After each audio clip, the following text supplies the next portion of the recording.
Shalom, shalom, Israel. Shalom to the 12 tribes of Yasharallah, giving of course all honor and glory and praise unto the Most High, Yahawah, BAHASHAM, Mahashiach, Yahawah. That's all praises to the Heavenly Father, who the world calls God, in the name of His only begotten Son, Yahawah, who the world calls Jesus, and He is the Savior of the nation of Israel, right? So shalom, shalom to all the brethren and sisters out there, patiently waiting for the second coming of Mahashiach, Yahawah, and is enduring all things for the elect's sake, that they may also obtain salvation in Mahashiach Yahawah with eternal glory. Right? Shalom, shalom. All right, so in this video, we're going into basically the power of the Lord, right? The power in the basically the supremacy, right, of the Lord, right? And when I say the Lord, I'm talking about Yahawah, BAHASHAM, Yahawah, which means Yahawah in the name of Yahawah, right? So we're going to go through some precepts and actually show the power of the Lord. The power of the Lord can be shown in many different ways, of course, right? But in this video, we're going to be tackling how the power of the Lord can be shown through His ability to take and to bestow things upon anybody, right? So what do I mean by that? Let's go through the scriptures. So first, let me go to Daniel, right? Daniel chapter 4, verse 35. This is a cold precept. This is Daniel chapter 4, verse 35, and it says, "And all the inhabitants of the earth are reputed as nothing." So the inhabitants of the earth, inhabitant is somebody that lives in a particular place. So it says that all the inhabitants of the earth are reputed as nothing. We are as nothing, right? Watch this. Right? Watch this. This links up with Isaiah 40 and 17. It says, "All nations before him are as nothing, and they are counted to him less than nothing and vanity." So all nations before the Most High are as nothing. We're merely dust and ashes. We're merely flesh and bone that can be basically thrown out at any given time, right? We're nothing, right? This is Isaiah chapter 2 and verse 22, right? "Seize ye for man, whose breath is in his nostrils, for wherein is he to be accounted of?" Right? The Lord says, "Seize ye for man." Don't put your trust in man, right? Why? His breath is just in his nostrils. He breathes like, hey, he breathes. We breathe. We need air. If we don't have air, we're going to die. If we don't have water, we're going to die. If we don't have bread, we're going to die. Even on the twofold level, if we don't have the scriptures, we're going to die, right? For wherein is he to be accounted of? We don't have any power except a power that's given from us from the Lord, right? We don't wake up. We don't wake up in the morning unless the Lord wants us to wake up. We don't get out of bed in the morning, or we don't get out of bed and do our daily things that we do unless the Lord allowed that to happen. So you have to understand the power of the Lord, all right? So it says, "All the inhabitants of the earth are reputed as nothing." We're nothing, right, to the Most High. "And he doeth according to his will in the army of heaven." Right, so the Most High, he can do according to his will, according to what he wants to do, right? He can do whatever, right? "And among the inhabitants of the earth, and none can stay his hand or say unto him, What doest thou?" All right, so nobody can say, none can stay his hand, meaning what? Nobody can basically stop him from doing what he wants to do, right? Let me get this precept real quick. "Have done whatsoever ye have pleased," right? So this is Psalm chapter 115 and verse 3. It says, "But our God is in the heavens. Ye have done whatsoever ye have pleased." So whatever the Lord has done, that's what he has done. Basically, whatever the Lord wants to do, he's going to do it, right? So nobody can stop the Most High, right? Let's go to Romans real quick. Let's get that in the old. Let's get that in the new, right? This is Romans chapter 9 and verse, it says, right? I'm going to start at 18. It says, "Therefore hath he mercy on whom he will have mercy, and whom he will he hardeneth." Right? Verse 19. Thou wilt say then unto me, why doth he yet find fault? For who have resisted his will? Right? You can't resist the will of the Most High. Right? This is a rhetorical question. Right? Let's look up that. What's a rhetorical question? Right? Rhetorical question. Right? Definition. So let's look that up. Right? So it's a question asked in order to create a dramatic effect or to make a point rather than to get an answer, to make a point. See that? So it's not really meant to be answered. The answer is already clear, right? The answer is already there. Meaning what? For who have resisted his will? Nobody. Nobody. Showing the Most High's power. All right? It says, nay, but O man, who art thou that replies against God? Who are you that reply against God? Who are you to say, to talk to the Most High and to basically show that he's wrong, right? Who are you that reply against God? Shall a thing formed to him that formed it? Why hast thou made me thus? Right. Hey, you can't, if you make something, if you make if you're a painter, you paint a picture, right? And then the picture, the painting starts, talking to you and says, why did you make me this way? Why did you color me purple? Right? Why didn't you color me red? Right? The painting's not going to do that, right? Now this, even though this is a made up, analogy, right? Of course this won't happen, right? But basically you get the point, get the point.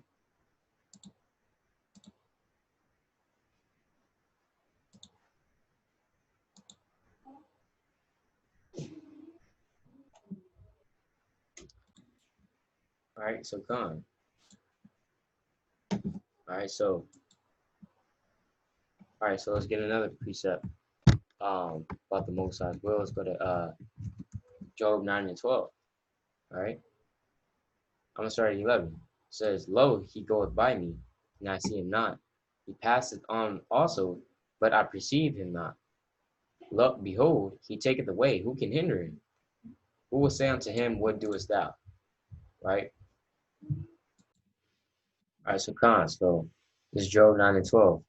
Again, right? It says, behold, he taketh away. Who can hinder him? Who will say unto him, what doest thou? So again, reiterating the same thing. Nobody can resist the will of the Most High, right? And you can't hinder him. If he wants to do something, he's going to do it. Nobody can say, no, nobody can oppose and stop that from happening, right? It's like trying to stop a prophecy. You can't do it, all right? Only if you're the Most High, all right? Ultimately showing the power that the Most High has. All right, so let's go to Job now. Let's go to Job chapter 12, and we're gonna go to verse 14. It says, I'm gonna start at 13. It says, with him is wisdom and strength, he hath counsel and understanding. Behold, he breaketh down and cannot be built again. He shutteth up a man, and there can be no opening. All right. So this is talking about the Most High. He can break down and it cannot be built again. He can shut you up and there can be no opening. So he can shut your understanding, right? And he can open up your understanding, right? He has all power to do so, right? So again, showing the power of the Most High. All right, that's the point of this video. All right. So this is Revelation chapter 3 and verse 7. All right, this is the words of Yahawashi, and it says, and to the angel of the church in Philadelphia, right? These things saith he that is holy, he that is true, he that hath the key of David, he that openeth and no man shutteth, and shutteth and no man openeth. Right, again, right? So he has the key of David. How? First, the stack of the key of David. Let's go to Isaiah 22 and verse 20, right? It says, and then it shall come to pass in that day that I will call my servant Eliakim, the son of Hilkiah, right? And I'll clothe him with thy robe and strengthen him with thy girdle, and I'll commit thy government into his hand, right? The Masharah, that's the government. And he shall be a father to the inhabitants of Jerusalem and to the house of Judah. right? Because he is the Father, right? He's called the everlasting Father in Isaiah chapter 9, right? Verse 22. And the key of the house of David will I lay upon his shoulder, so he shall open and none shall shut, and he shall shut and none shall open. So this is talking about Yahawashi himself. All right, so Yahawashi, yes, through the regeneration, he is alike in the son Hilkiah, right? Um, so because and how do we know that? We know that because of this. Verse 21, the robe is talking about the righteousness, right? You read about the robes of righteousness, right? He will strengthen his girdle, right? And the government, especially the government, will be committed on his in his hand. And he's the father, he will be the father in heaven in Jerusalem into the house of Judah. So that's talking about Yahawashi, right? That's another video, but you know, and especially it says the key of the house of David will he lay upon his shoulder. And he shall open, and none shall shut, and he shall shut, and none shall open. So he has the keys to everybody's understanding. He can open up your understanding. He has those keys. He has that ability to, right? He can open up your understanding, and he can lock your understanding so that you cannot understand the scriptures, right? Um, so let's go back to Revelation chapter 3 and verse 7. It says again, and to the angel that in the church in Philadelphia, write these things, saith he that is holy, he that is true, he that hath the key of David, he that openeth, no man shutteth, and shutteth, and no man openeth. Right? Meaning that what it's the same phraseology that he uses in Isaiah 22, showing you that Eliakim, son of Hilkiah, is Yahushua. Right? And vice versa, that and he has the key of David. All right. So he can open up your understanding and he can shut your understanding. All right. So Yahawashi has that power through the Most High. All right. So let's get another precept real quick. Let's go to Sirach. Let's go to the Apocrypha real quick. All right. Ecclesiasticus. I don't want to go to 2 and 1 there. Let's go to Ecclesiasticus chapter 39 and verse 18, I believe. All right. This is Sirach chapter 39, and I'm gonna start at verse 16. Right. I'm gonna start at 15. It says, magnify his name and show forth his praise with the songs of your lips and with harps. And in praising him, ye shall say after this manner. So when you praise the Most High, you can say this. You can throw this up quick, right? Verse 16, all the works of the Lord are exceeding good, and whatsoever he commandeth shall be accomplished in due season. Right? Ultimately, also what? Showing the power of the Most High too. Whatever the Most High has in store, whether it be a year from now, 2 years from now, 3 years from now, a perfected amount of time from now, whatever he commands, that will be accomplished in due season. So if the Most High says that 2/3 are going to die, 2/3 are going to die, right? If he said that in Revelation 13:10 that he that leadeth into captivity shall go into captivity, that's going to be accomplished in due season, all right? Meaning that what is going to happen at its proper time, whether you like it, understand, and believe it or not, all right? And if the Lord said that, look, Israel is going to get the kingdom, right? Then what? Israel is going to get the kingdom. And you got to believe that, you know? Verse 17. And none may say, what is this? Wherefore is that? For at the time convenient. So right now, you know, the kingdom, for us to get the kingdom is not convenient right now, right? The Most High still needs to put things out on the earth, right? They shall all be sought out. At his commandment, the waters stood as in heat, and at the words of his mouth, the receptacles of waters. So you can make water stop like that, right? He can make a river flow the other way. He can do anything, right? At the snap of his finger, right? Hey, at the snap of his finger, hey, 2/3 will die and 1/3 will be saved, man. Verse 18.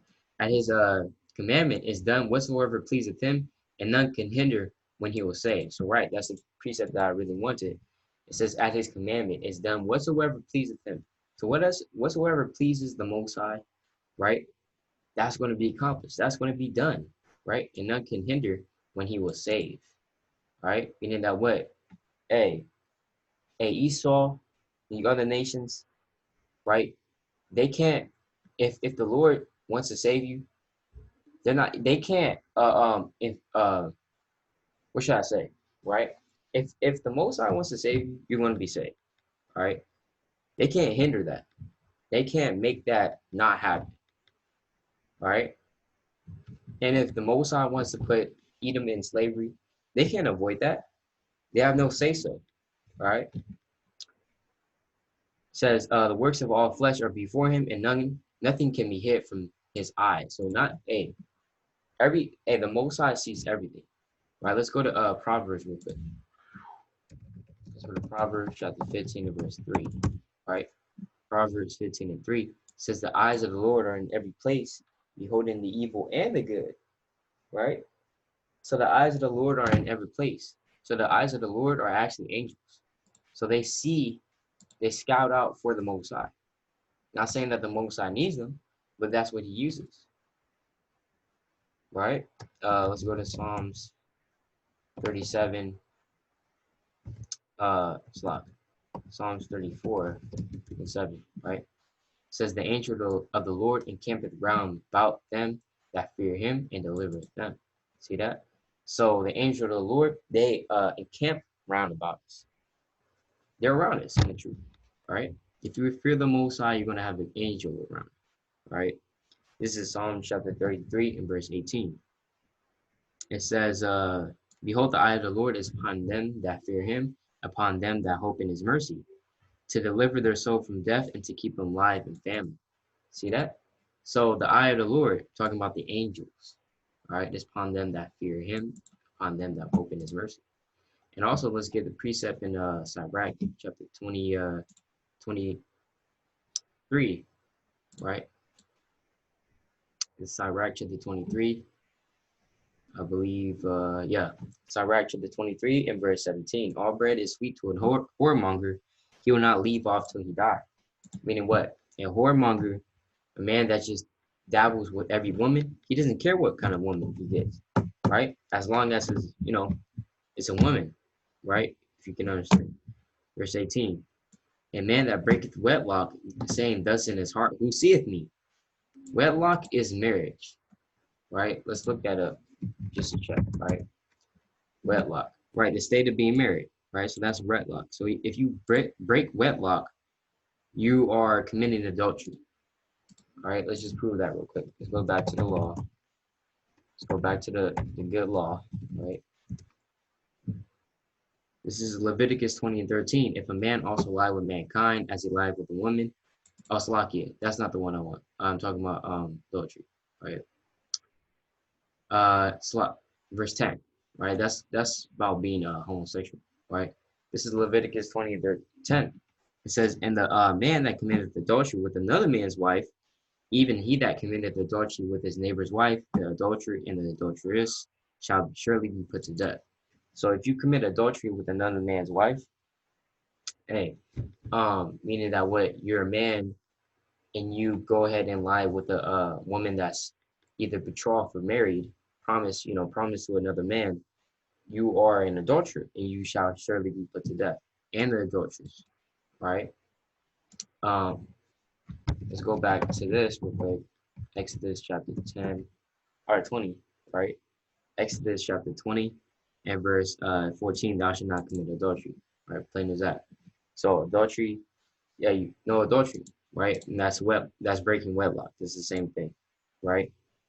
Saying, thus in his heart who seeth me, I am compassed about with darkness. The walls cover me, and nobody seeth me. What need I to fear? The Most High will not remember my sins. Right, so this is a man that in his mind is wicked. He's going off, right? He's saying in his heart, maybe he doesn't say it out loud, but he's saying it in his heart. Your heart is your mind, right? Because all your heart does, really, if you think about it, all it does is just pump blood. So your heart is talking about your mind. So you're thinking in your mind, who sees me? It's night. The walls cover me, right? But what's problematic about that? Right? Let's keep going. Verse 19. Such a man only feareth the eyes of men, and knoweth not the eyes of the Lord are 10,000 times brighter than the sun, beholding all the ways of men and considering the most secret parts. He knew all things ere ever they were created. So also after they were perfected, he looked upon them all. See that? So the Lord, his eyes, right? The eyes of the Lord, meaning the angels, are 10,000 times brighter than the sun, beholding all the ways of men and considering the most secret parts. All right, I was lucky, right? So meaning that what? The Most High, he sees everything, showing you the supremacy and the omnipotency of the Most High. Let's look that word up. And he's also, right? Omnipotence. Omnipotence, right? Preeminence. See that? Preeminence. Superiority, right? Supremacy, greatness, excellence, right? So the Most High is all these things. The fact surpassing all others, superiority, all right? So he's the Almighty, right? Let's look that word up, Almighty, right?